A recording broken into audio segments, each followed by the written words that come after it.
Tonight, terrorist freed. First pictures of Abdul Benbrika as he's released back into the community. We're live to Barwon Prison. 9 News exclusive, a high-profile Victorian with links to celebrities charged with rape. Mystery surrounds the hit-run death of a Range Rover driver on the Western Freeway. A heartless thief steals from mourners after creeping into a Glen Waverley funeral home. A miracle mum welcomes a healthy baby boy after undergoing a uterus transplant. And the Magpies help a Gippsland football club rise from the ashes. This is Melbourne's 9 News with Alicia Loxley. Good evening. One of Australia's most notorious terrorists who was accused of planning to bomb the MCG on Grand Final day has been released from jail. Abdul Benbrika's freedom comes after he spent almost 20 years behind bars. Live now to Penelope Leish at Barwon Prison. Penny, when did Benbrika leave jail? Alicia, Abdul Benbrika in the last few minutes has been driven from Barwon Prison, the convicted terrorist tasting freedom for the first time in 18 years. He was picked up by family members sitting in the back seat of a dark grey ute sporting a large grey and red beard. Tonight, the Dallas man, aged in his mid-60s now, is headed home after being jailed for masterminding a terrorist organisation.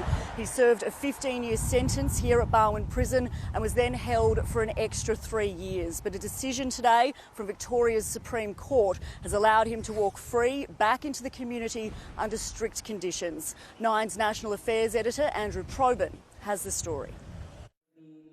After 18 years behind bars, Abdul Nasser Benbrika is free. A convicted terrorist and twisted religious fanatic. Osama bin Laden, he's a great man.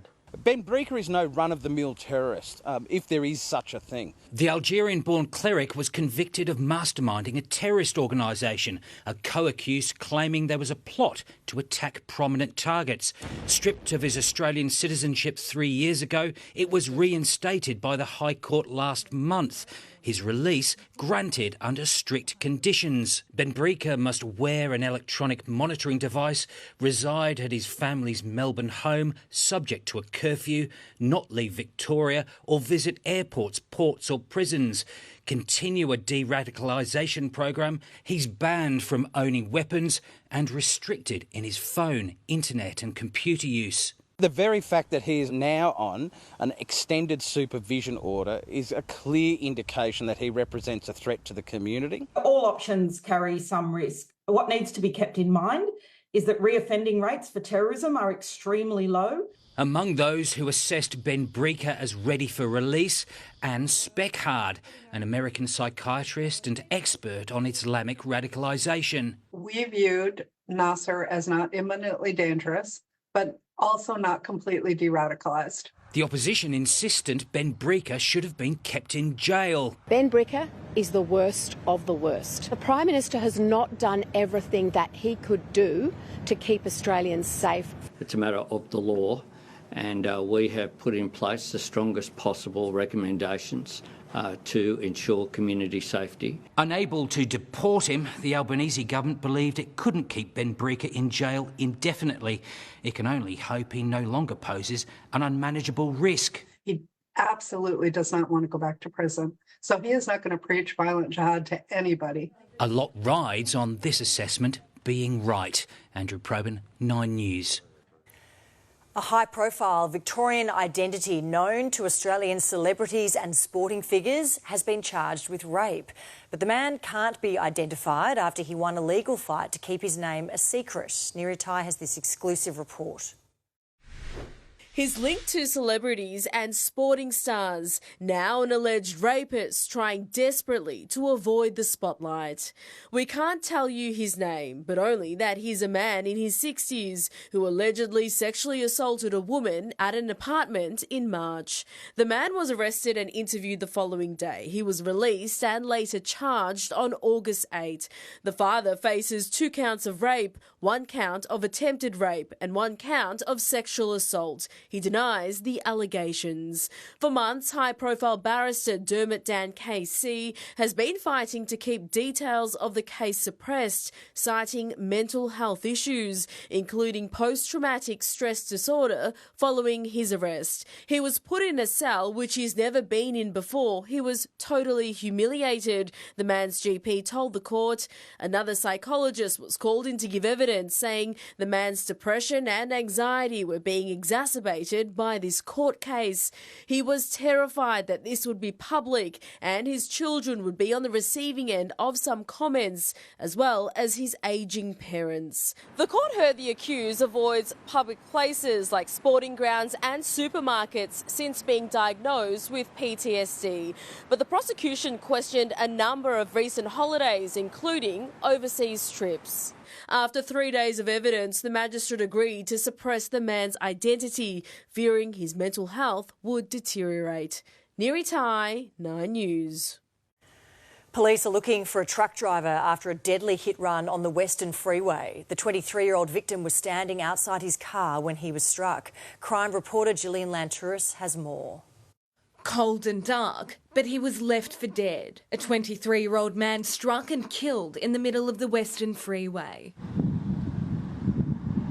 The victim was speeding, smashing his Range Rover into a roadside barrier and spinning out of control around 11:30 last night. He got out and was standing in the middle of the major arterial when it's believed he was struck by an oncoming truck. That impact has been quite significant. It's unclear why the Thornhill Park man was standing in the middle of the road. A female motorist drove past him and called police. She swerved to avoid that person, however, it looks like a vehicle following her may have impacted that person. That driver didn't stop to help. We've got to understand that they may not know that they've actually struck someone. There could be damage consistent with striking a person, absolutely. It might be very minor as well. The freeway between Hopkins and Christie's Road was closed until midday, bringing traffic to a crawl during peak hour. As police investigate yet another fatal on Victoria's roads, they're urging all motorists to take extra care in the lead up to Christmas, particularly with the unseasonably wet weather. Far more traffic, especially on these outer arterials, so driving to the conditions and adjusting your driving to the conditions. And Jill is here with me now. Jill, are detectives any closer to finding this driver? They are, Alicia. About 12 hours after that deadly collision, they managed to track down a witness. He was a truck driver from South Australia. He was captured on CCTV, actually flagging down a passing paramedic. He called them over to the 23-year-old man standing in the middle of the road. South Australian police interviewed him today, but they all stress that he is just a witness. As for the truck driver who actually struck the 23-year-old, that person's identity is yet to be known. Police are urging that person to come forward but concede that this could be a tragic accident, that driver might not even know they had struck the 23-year-old. But Alicia, this brings our road toll to 287. That is at a 15-year high and truly extra sad this close to Christmas. Oh, it's terrible, isn't it? OK, Jill, thank you. A brave neighbour has saved 3 people from their burning home in Burnside. The blaze started at the back of the property shortly after midnight, but quickly spread. The hero suffered a hand injury while getting the family to safety. I've come outside and I've looked across the street just to see a bunch of smoke blowing over in the sky, and I've just immediately run inside. Yeah, luckily able to grab the people that were still in there. The family will have to find somewhere else to live ahead of Christmas due to the significant damage. A heartless thief has posed as a mourner and robbed a grieving daughter at her own mother's funeral. The offender struck when the family was outside the Glen Waverley Chapel watching the procession. Reid Butler spoke to her. Casual and so very cruel, this man saunters into the Glen Waverley Funeral Home's chapel. He spots a bag on one of the chairs, picks it up and places it under his jacket. How can someone do that? The vintage clutch was Tracy Tow's favourite. That's why she'd picked it out for her mother's funeral. It had been a tough lead up until Mum's passing, so at the end of the day, it was kind of like, what else can go wrong? The 63-year-old had been outside the Lapine Chapel with other family and friends for the procession, but as she was saying goodbye to her mum, the opportunistic thief struck, posing as a mourner to avoid suspicion. When you're at a funeral, not everybody knows everybody, so no one sort of twigged that it wasn't someone that should have been there. Police have described the offending as strange. The man even lingered after swiping the bag. He spent a little bit of time in the parlour before being asked if he needed any help. He's basically said no, all good, and he's wandered off. Investigators suspect this robbery was an isolated incident, but there are concerns the offender could target another funeral. Tracy hopes the incident will lead to security changes at the funeral home, including making sure the chapel door is closed and locked when the party leaves for the procession.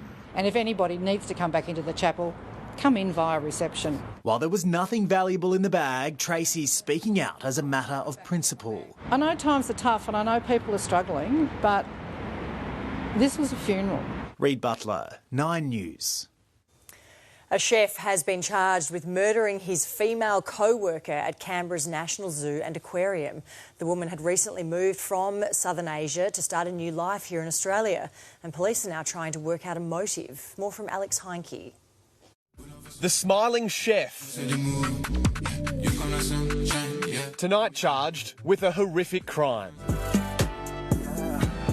29-year-old Jude Widjasingh accused of stabbing his co-worker to death in the kitchen of Canberra's National Zoo and Aquarium yesterday. That's really a heartbreaking thing, that's really sad. It makes us all feel like we're not safe at our workplace. The zoo was shut to the public today, some staff returning, many still in a state of shock. Yesterday, workers heard the screams of the 29-year-old woman who'd recently moved from Bhutan to start a new life in Canberra. The Royal Bhutanese Embassy in Canberra is in close contact with the bereaved family of the deceased, and a close-knit Bhutanese community in Canberra is deeply affected by this tragic incident. I feel really bad for them, for the one who died, for their family as well. With a murder charge now laid, police are trying to determine a motive. Authorities are still unsure if the pair were in a relationship or simply co-workers. In Canberra, Alex Heinke, 9 News. A leading credit ratings agency has warned Victoria's economic credentials are being put at risk by cost blowouts on major projects. Leading economists say the state's budget recovery is also under threat. Mimi Becker reports. The state government is drilling, tunnelling and building, but it's blown the budget by billions. The Victorian economy is at risk here.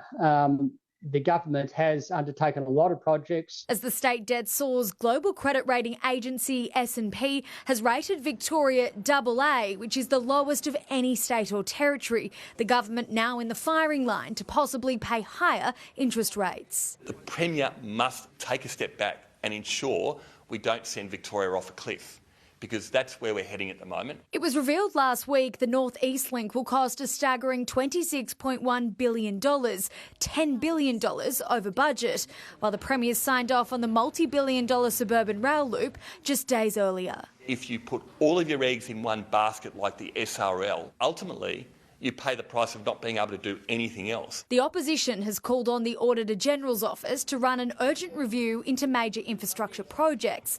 The government's undeterred. I'm feeling very confident about the state of our economy here in Victoria. Leading economists say Victoria's fiscal situation is far from ideal and now requires urgent action to bring it under control. It makes sense to try and delay some of those projects and maybe cancel some of those that aren't considered essential. But other options are to further raise taxes, but there may also need to be some cutback in government spending. But the government thinks otherwise. There is no cause for concern. Mimi Becker, 9 News.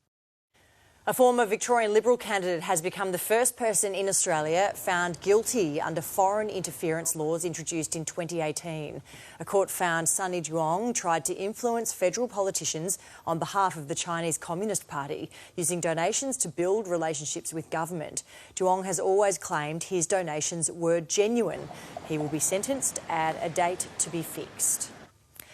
Brittany Higgins and her partner have left Australia to start a new life in France. As they jetted out of the country, a lip reader took the stand in the Bruce Lerman defamation trial to analyse CCTV footage from the night of the alleged rape. Vicky Jardim has the story.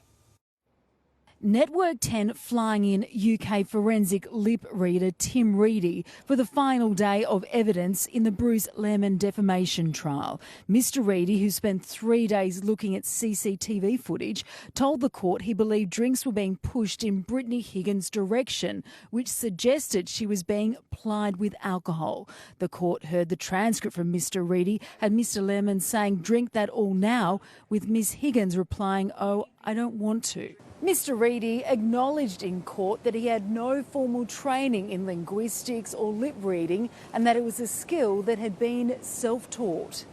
Brittany Higgins today posted on social media a photo with fiancé David Shiraz amid reports she is starting a new life in France. The caption, "No matter how far or how wide I roam, I still call Australia home."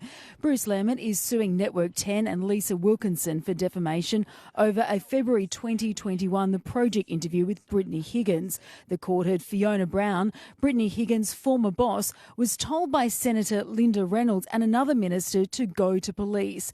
"I didn't have the right. Miss Higgins had the right." The former chief of staff to Senator Linda Reynolds believed the ministers were covering themselves. The story wasn't about the politicians. The story was about 2 staff members. There was no cover-up. Vicky Jardim, 9 News. The Reserve Bank has confirmed it nearly lifted interest rates again this month before deciding households were doing it tough enough already. Nine's finance editor Chris Kohler on our close call. The board said it considered raising the cash rate again this month, but in the end decided to leave it on hold, saying many households are experiencing a painful squeeze on their finances. And this is what they're talking about. Right now, the increase in interest is taking 5% from household incomes. That's the impact of rate hikes. The increase in tax has taken another 5%. And the increase in prices, that's inflation, is taking another 5%. But on the other side of the ledger, incomes have only grown about 10%. So combined, households are facing a 15% problem and a 10% solution. That means real household disposable incomes are falling at 5%. But that's just the average. For a lot of people, it's a whole lot worse than that. When you look at it like this, the cost of living crisis is only getting worse, but the RBA is still considering rate hikes. Collingwood's premiership heroes are digging deep to help rebuild the Fish Creek Football Club. The club was destroyed by fire, but channeling the Magpies' fighting spirit, the community is coming back stronger. Xander Maguire has the story. Their heart and soul clubhouse might be gone without a trace, but Fish Creek still finds a way to show up, especially when the reigning premiers are in town. I'm looking around now and I can see a lot of smiles on everyone's faces. It's fantastic knowing that you're a role model to so many people. Their comeback story begins now. A suspicious blaze may have levelled their iconic building, but with $134,000 raised and with Mason Cox's grand final boots to auction off. It's just fantastic. It's really heartwarming. And it was the Comeback Kings who were on hand to help, a club that itself has risen from the ashes in the past few years. Collingwood rolling up their sleeves to support an underdog story. The one thing they can do is continue to build forward together and create the memories again, but it's such a shame that so much history has been thrown away. And the enamoured locals were taken aback by the boys from the Big Smoke. This is our place of worship. This is what we do. You know, I'm not a religious person, but I love football and I love Fish Creek. It means the world to us. Their visit, just the inspiration this community needed. Most of their trophies will never be recovered. Luckily, the Pies had brought a spare. But remarkably, Fish Creek's 37 premiership flags survived the fire and were wheeled out with immense pride. Even though the cups are gone, there was a tiny pile of rubble left from those 37 premiership cups. They date back 100 years, some of those flags. One group is the powerhouse of Australia, the other an embattled minnow. But in a time of need, side by side, these two clubs stick together. Hopefully, you know, this club can compete and start rebuilding and, again, continue the fantastic success it's had. Xander Maguire, 9 News. And now here with look ahead at tonight's sport is Joshua Dawe. Good evening, Alicia. Thanks for that. We'll have more from Gippsland, where the Pies have been spreading the love. But at Punt Road, the hard work isn't done yet, and Braden Ingram is there. Josh, a pre-Christmas session for the Tigers here at Punt Road, and their yellow and black faithful are certainly taking a keen eye on their Tigers, particularly Tom Lynch as he continues to recover from that long-running foot issue. I'll have an update for you in sport. Thank you, Braden. Also tonight, a lifelong fan becomes a permanent Bulldog. She's part of the family. Travis searches for a way to keep his head on Boxing Day, while a renegade looks to make a big move. And the NBA game, which went to the Dogs. And that alone is worth sticking around for sport, Alicia. Cannot wait for that, Josh. We'll see you very soon.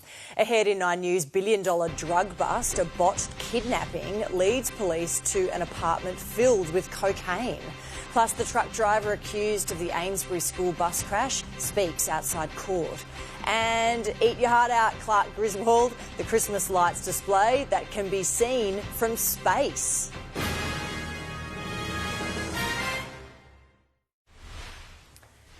The truck driver charged over a school bus crash near Melton that injured dozens of children is set to face a committal hearing next year.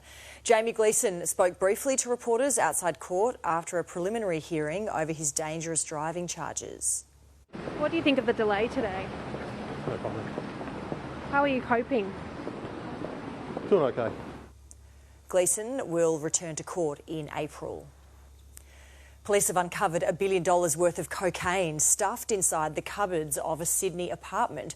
But that's not all officers discovered, intercepting an alleged kidnapping and arresting 5 men. Damien Ryan reports. Haseen Habib began the day as the target for an alleged kidnapping. It ended the 24-year-old arrested over $1 billion drug bust. This particular seizure of cocaine is one of the biggest single seizures that the New South Wales Police Force have been involved in. And they only stumbled on it by chance. Yesterday, police were called to an apartment block after 4 men dressed in black and wearing face coverings had broken into the car park. It quickly became apparent they were planning a kidnapping. They had cable tie handcuffs, a meat cleaver and knives. Kidnapping kit that these type of offenders would use in these instances. The 4 were arrested and taken away to be charged. They was on the floor, hands down, and all them jumpers, cardigans like that, they was on the floor. But then residents were stunned when police returned hours later with the sledgehammer. They came back later, 11 o'clock at night, and this happened. Haseen Habib from Melbourne was living in apartment 3. Police suspected he was the target for the kidnapping and may have been hiding drugs. We certainly didn't expect that large quantity of drugs, certainly not 722 kilos. Blocks of cocaine stashed in bags and cupboards in every room. That's a big shock. And he was so lovely. He's so kind, he look after me. There was $1 billion worth of cocaine in there. Scary, yeah. It was a stroke of luck which brought police to this apartment block. Not only did they stumble on the huge drug haul, but they also established links to a Sydney crime gang allegedly behind the botched kidnapping attempt. It's thought the drugs were smuggled in from South America. The stash so large it would have supplied almost half the cocaine consumed in New South Wales last year. Damien Ryan, 9 News. Australia will be part of a meeting with the United States later tonight to discuss the ongoing Israel-Hamas war.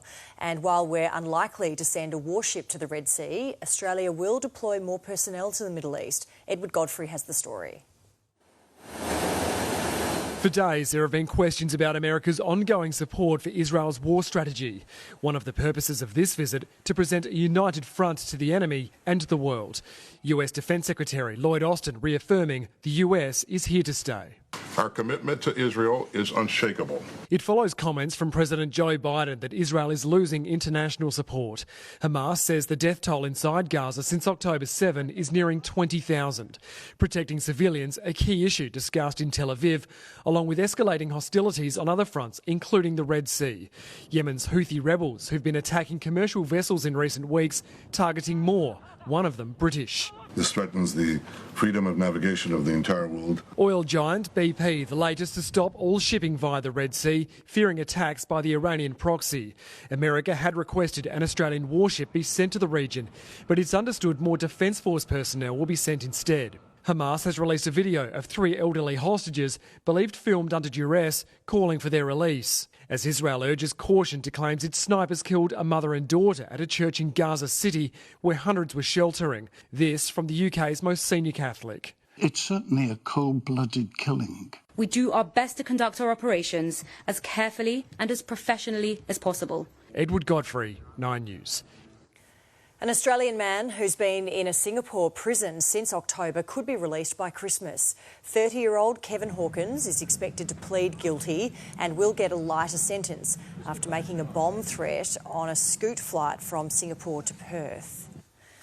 Well, everyone enjoys a lights display at this time of year, but one Brisbane family has gone above and beyond with theirs. Every inch of the home is covered in colourful lights, some so bright the owners needed to request approval from the Aviation Authority. It's now gone viral, a video of the home amassing 190 million views on TikTok. All right, time now for a check of the weather with Livinia, and not a typical summer's day today, Livinia. Alicia, Melbourne wasn't at its best today. Very showery morning, and although we finally got some sunshine in the afternoon, the city didn't make it past the teens, peaking at 19 degrees. If you're interstate for Christmas Day, here's the current forecast for our capitals. A cloudy 27 in Sydney with showers from the afternoon, up to 25 millimetres of showers for Brisbane and 33 degrees. Perth's heading for 31 under sunny skies, 24 in Adelaide, 20 in Hobart with a chance of a shower, 26 degrees in Canberra with afternoon showers, and Darwin will be our warmest capital with a forecast top of 35. If you're staying home, the Bureau has given us a bonus degree. Melbourne is now heading for 22 with the chance of a shower, Alicia. We're on the up, all right, Livinia. We'll see you a bit later on.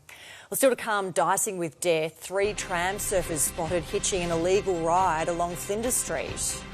Plus, the Pope's change of heart on same-sex marriage. And lava spews into the sky as a volcano erupts in Iceland.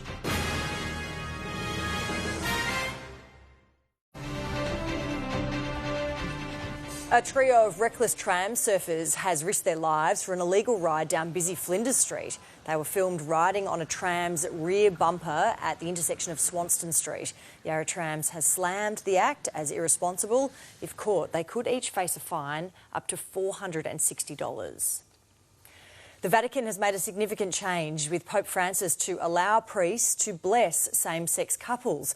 The Catholic Church in Australia says the shift will ensure the doors remain open to everyone. Europe correspondent Brett McLeod. Pope Francis has already demonstrated he wants to reform the Church, and this is a landmark break with the past. In a sign the Vatican says shows God welcomes all, its Doctrine Office issued a statement confirming the ban on priests blessing same-sex couples is no more. The document says those seeking a blessing should not be required to have prior moral perfection. The final decision in each case still rests with priests. It's a significant change in the days when, as Sydney Archbishop George Pell refused to give communion to openly gay and lesbian parishioners, and only 2 years ago when the Church ruled against blessings for same-sex couples. The change will be welcomed by those wanting the Catholic Church to modernise, but it's fuelling conservative critics of the pontiff. The Vatican stresses its view that marriage is only between a man and a woman hasn't changed. Francis turned 87 at the weekend, and this latest edict shows when it comes to leaving a legacy, he's not slowing down. In London, Brett McLeod, 9 News. A volcano has erupted in Iceland, spewing lava over several kilometres. Authorities and residents had planned ahead, leaving weeks ago after a series of intense earthquakes. Annalise Bolt reports. You'd be forgiven for thinking it was the sun rising. In just seconds, it was as clear as day. And it was a sight to behold, whether it was out a window, from the tarmac, on the edge of town, the freeway, hanging from a helicopter, or through the lens of a drone. The crack is pouring out lava in all directions. It's currently 3.5 kilometres long and it's growing. The eruption occurred just outside of Grindavik at 10:17 p.m. and is less than a kilometre from a power plant. The small fishing town has sat empty since last month. 4,000 residents were evacuated following weeks of earthquakes and the expectation this would happen. The priority now is to protect lives and, where possible, property. For now, both are far from danger, meaning it's an early Christmas light show. Annalise Bolt, 9 News. Demand for blood donations is at its highest in almost a decade, prompting calls for Victorians to roll up their sleeves and give the ultimate gift this Christmas. Donations typically drop over the festive season, with type A and O needed most. Burns victims, newborn babies and cancer patients like River are among those who rely on donations. 1 in 3 people in Australia will need blood or blood products, and I guess I never thought that my son would be one of those people at such a young age. Across Australia, 33,000 donations are needed every week to meet growing demand. When we return, a modern-day medical miracle. The first Australian woman to give birth after a uterus transplant welcomes a baby boy. Plus, Australia Post ordered to pay compensation for lost and damaged parcels. And Les Twentyman teams up with generous firefighters to make sure no child goes without this Christmas.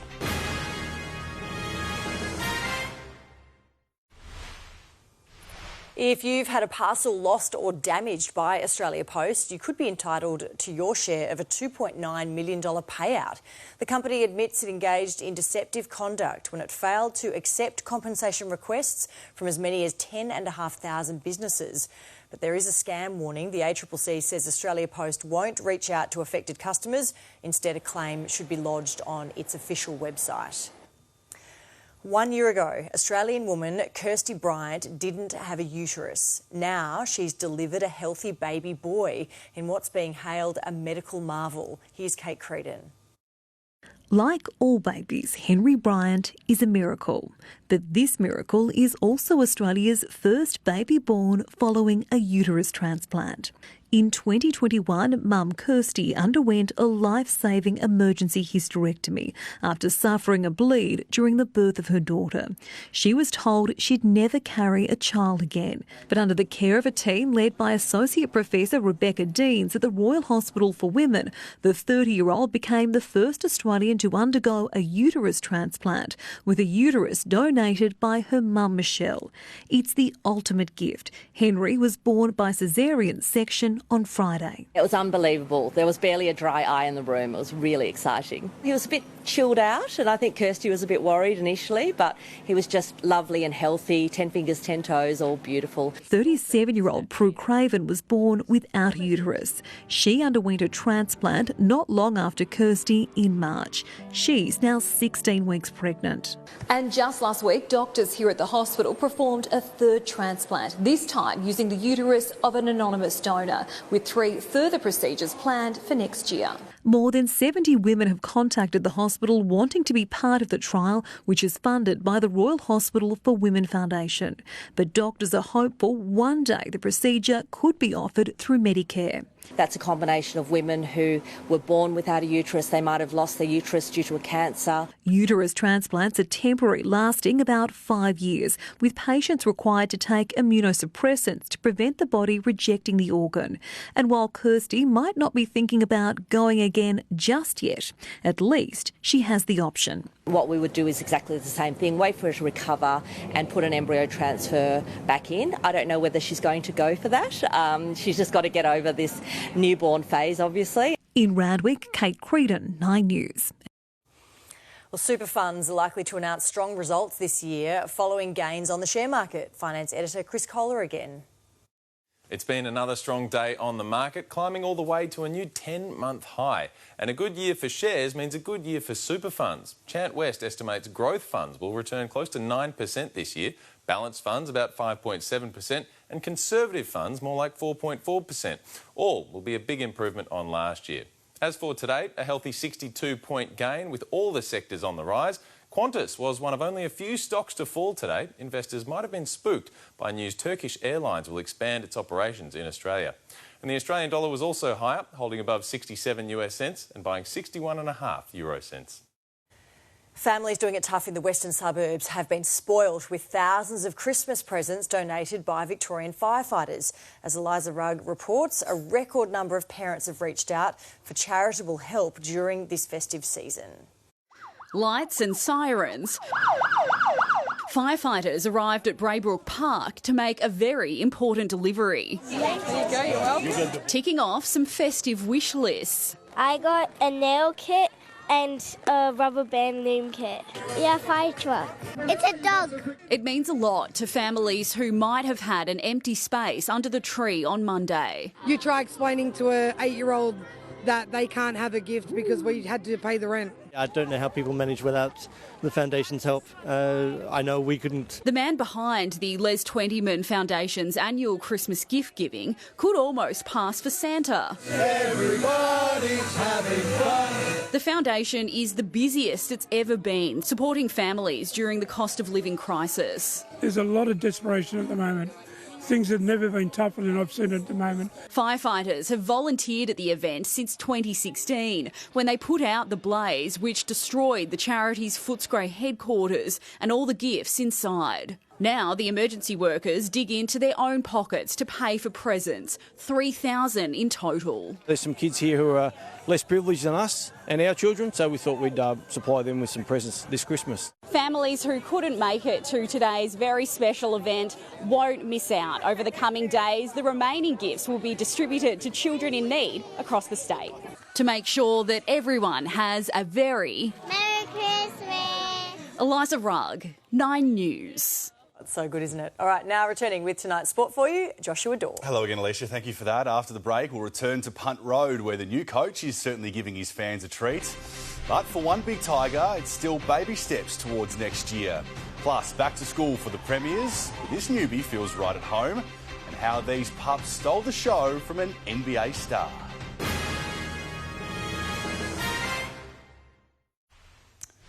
Footy first up, in Richmond spearhead Tom Lynch is still no certainty to return for the AFL's opening round as he manages a long-term foot injury. Braden Ingram is at Punt Road tonight, where Braden, the Tigers faithful, are out in force.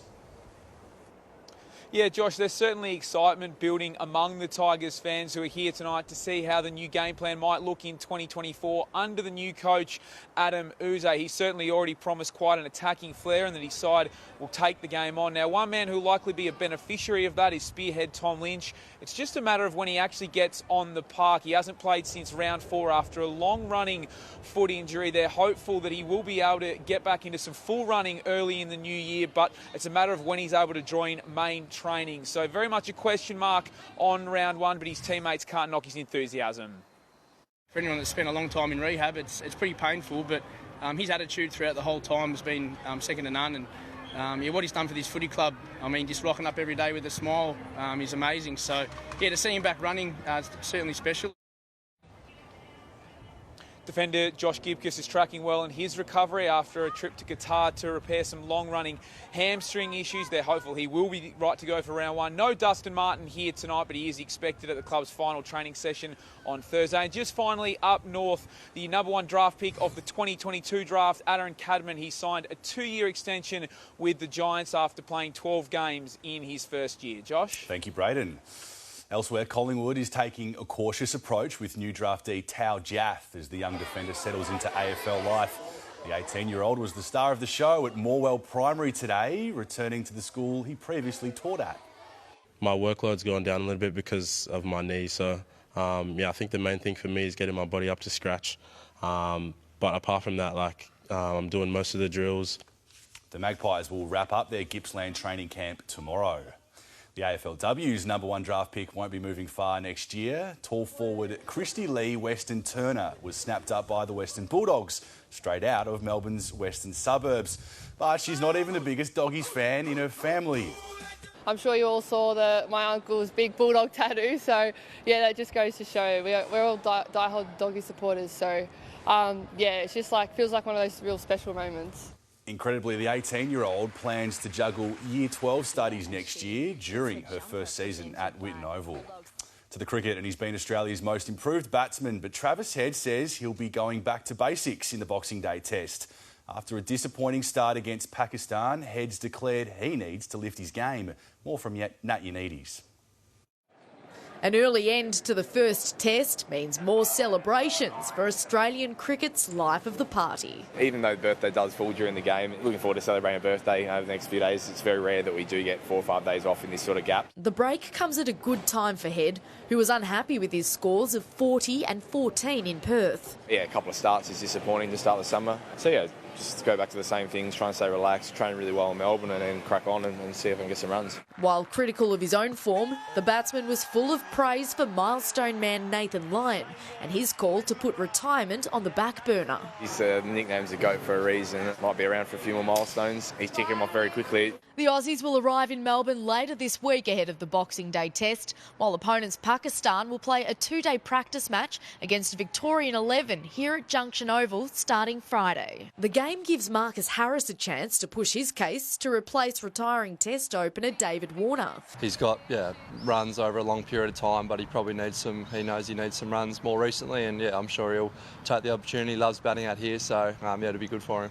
The in-form Will Sutherland is also aching for an opportunity to move up the Renegades' batting order. I'd be lying if I said I'm happy at 7. You always want sort of as much time as you can get in the middle, but understand I've got an important role to play at 7 as well. The Gades face Brisbane Heat at Marvel Stadium on Thursday.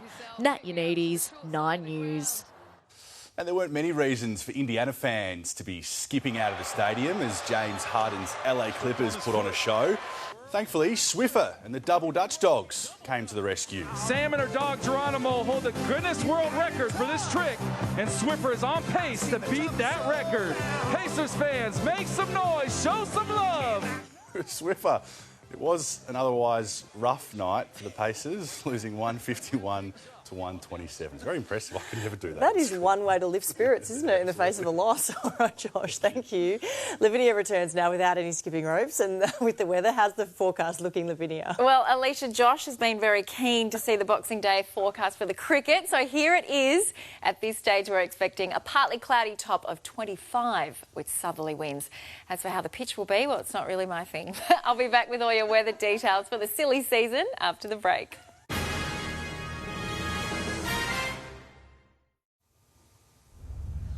Hello again. For much of the day, Melbourne certainly did not look like summer. We had a dreary and drizzly start to our Tuesday, and the temperatures weren't summer-like either.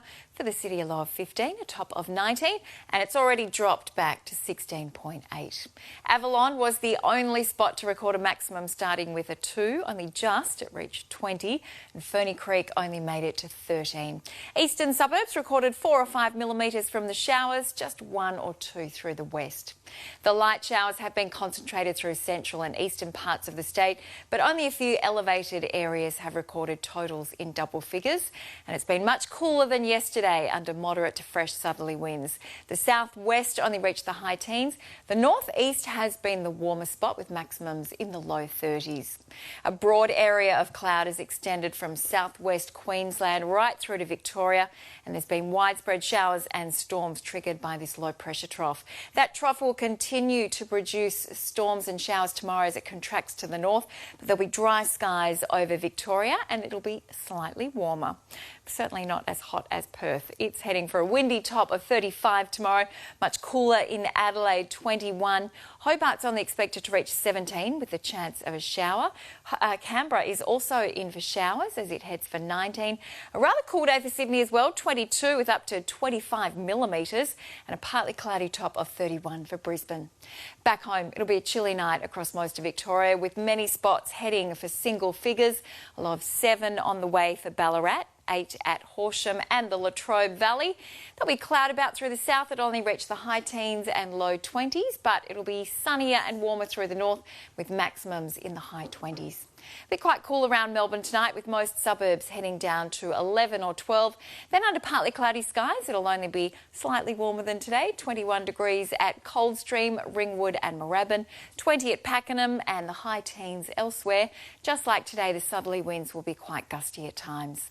After a low of 11, Geelong is heading for 19 degrees and the city is expected to dip to 12 before reaching 20.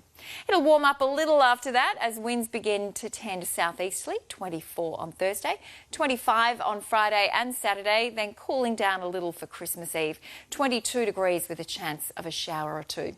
The forecast for Christmas Day has gone up a degree to 22, but the chance of a shower, 25 for Boxing Day, and at this stage it looks like dry skies for the first day of the test. And we'll have dry skies tomorrow.